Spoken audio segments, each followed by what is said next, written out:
teman-teman, kembali lagi dengan saya Mutiara Sari. Nah, di sini kita akan membahas mengenai berpikir komputasi. Nah, mari tingkatkan kemampuan berpikir komputasi kamu. Nah, oke. Sebelumnya, apa sih itu berpikir komputasi? Nah, saya yakin bahwa kalian juga tahu ya apa itu berpikir komputasi.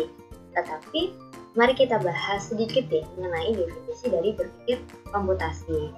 Nah, menurut Chandriana dan Ricardo pada tahun 2020, berpikir komputasi didefinisikan sebagai seperangkat proses pemikiran yang berasal dari ilmu komputer, tetapi juga dapat diterapkan di proses pemecahan masalah disiplin ilmu yang lain. Maksudnya bagaimana? Nah, berpikir komputasi ini tidak hanya mengenai coding atau ilmu komputer, atau hanya digunakan oleh seorang ahli komputer begitu ya, tetapi juga digunakan dalam proses pemecahan masalah pada ilmu yang lain atau bahkan di kehidupan sehari-hari kita. Berpikir komputasi ini juga memiliki definisi yang lain. Berpikir komputasi dapat didefinisikan sebagai proses berpikir dalam memahami permasalahan dan menentukan strategi untuk memilih solusi yang efektif, optimal, dan efisien. Oke. Untuk meningkatkan kemampuan berpikir komputasi kalian, mari kita coba kerjakan permasalahan berikut. Nah, tapi teman-teman, dalam permasalahannya, usahakan untuk tidak menggunakan rumus ya.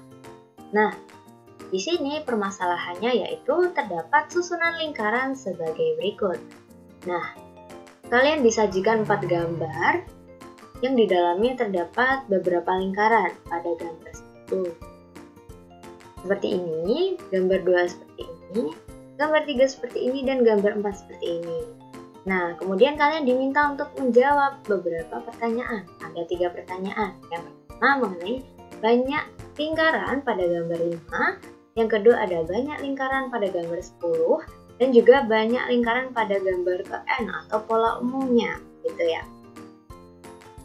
Nah, untuk menjawab persoalan tadi, kalian bisa menjeda video ini terlebih dahulu ya teman-teman.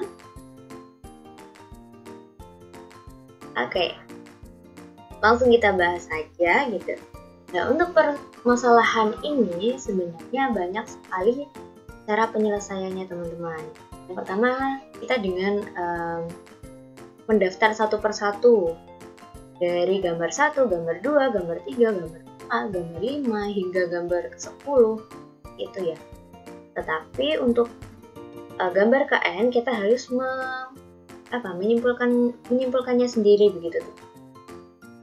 Nah, kemudian pada cara yang kedua yaitu dengan kita mengabstraksi gambarnya atau mengamati gambarnya, kemudian kita bongkar gitu ya. Kita bongkar menjadi pola yang ada pada gambar-gambar tersebut. Kemudian yang ketiga yaitu menggunakan rumus.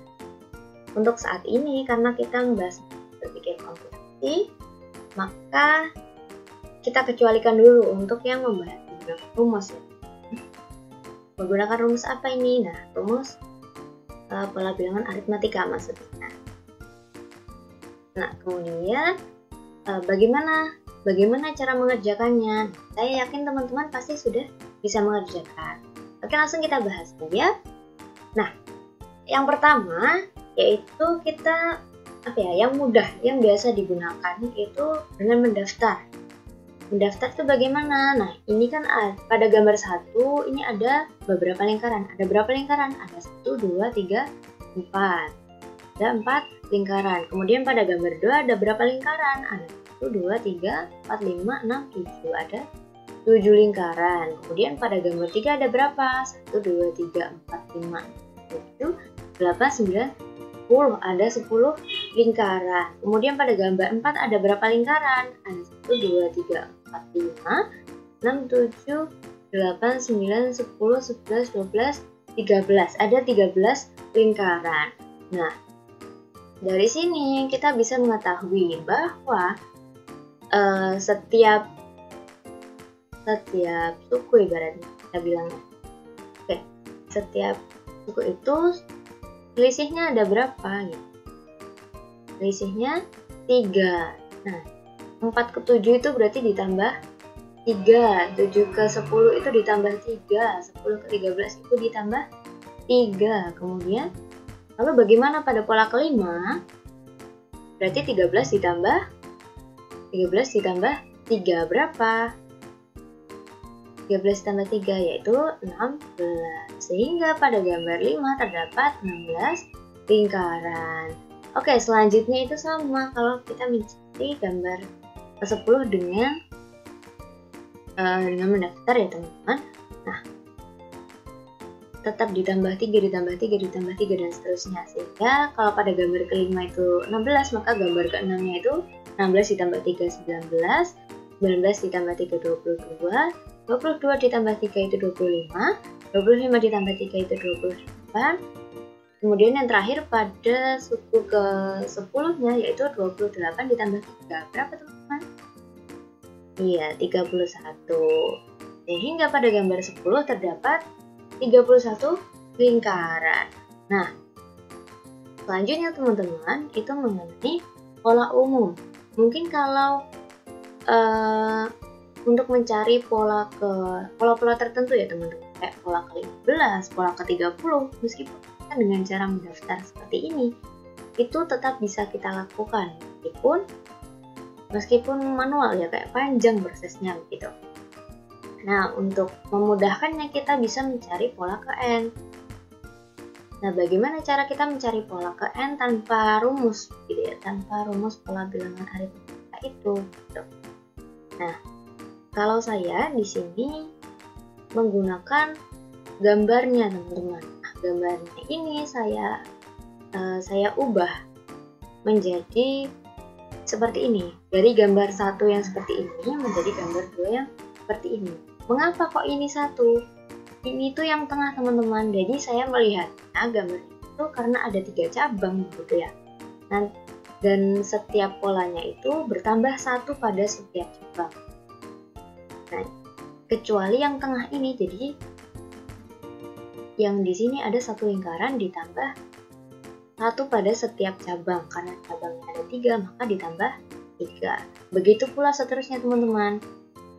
Ini kan ditambah 3 pada setiap cabang, maka ini saya ubah bentuknya menjadi seperti ini. Karena itu saya temukan bahwa polanya itu 1 ditambah 3, kemudian 1 ditambah 3 ditambah 3. Kemudian pada gambar 3 dan gambar 4 juga demikian teman-teman. Sehingga saya menemukan bahwa polanya itu 1 ditambah 3 kali 1. Pada gambar yang kedua itu 1 ditambah 3 kali 2. Pada gambar ketiga itu 1 ditambah 3 kali 3. Pada gambar keempat itu 1 ditambah 3 kali 4. Oleh karena itu saya menyimpulkan, dari sini pun saya yakin teman-teman dapat menyimpulkan bahwa pola umumnya itu 1 ditambah 3 kali N. Sehingga didapatkan pola KN-nya adalah UN sama dengan 1 plus 3N. Nah, kalau kalian ingin membuktikan apakah ini benar atau tidak, mungkin kalian bisa coba pola kelima sama pola ke-10 yang tadi. Kalau pola ke-10 gimana? O10 sama dengan 1 ditambah 3 kali 10. O10 sama dengan 1 ditambah 30. 10 sama dengan 31. Berarti kan sama ya teman-teman sama cara yang tadi. Oleh karena itu, pola ini benar. Atau kalian bisa menggunakan, untuk pembuktiannya, kalian bisa menggunakan rumus pola bilangan aritmatika ya teman-teman, yang UN sama dengan A plus N-1B, dimana A adalah pola pertamanya atau U1-nya, kemudian yang N-nya itu suku yang kita cari, dan B-nya itu beda. Nah, bagaimana teman-teman? Kalian tadi menemukan atau tidak? Sepertinya sudah menemukan ya. Oke, mungkin cukup sekian pembahasan kita mengenai berpikir komputasi pada ini. Terima kasih teman-teman yang sudah menonton. Mohon maaf apabila ada kesalahan. Sampai jumpa di video selanjutnya.